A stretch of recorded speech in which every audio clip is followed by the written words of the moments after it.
Ни бадијала старите велела, човек сам работа да се најди. И секој пат рацете зафатени да му бидат, дали пенкало враце ке држи или по дворот да си копа, дали со игла и конец руба ке крпи или плеталото враце ке го врти, само да не му седат рацете в скута, скутот празен да му биде. Оти умот најмногу забегува кога многу простор му се дава, за да шета ваму таму, за да дзирни овде онде, та многу пати и предалеку ке појде. И нема како назад да си дојде ако не го зауздаш навреме, ако не го научиш тој тебе да ти служи наместо ти нему да му слугуваш.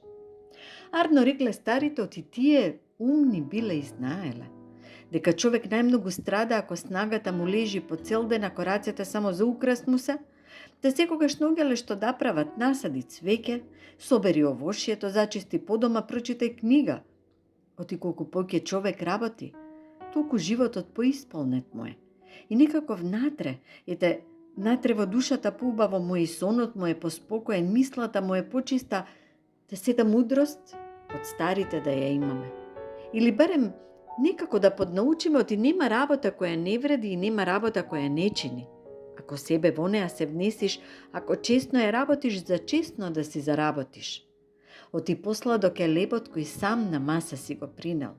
И виното посладко станува, ти знаеш дека те бива, знаеш дека вредиш и дека со своји 2 шаки нешто си стокмил. Арно велеле старите, оти работата човекот го краси и оти таа му ја држи главата над вода. Оти таа ќе го спаси. А некогаш најмногу од себе, некогаш најмногу од мислите.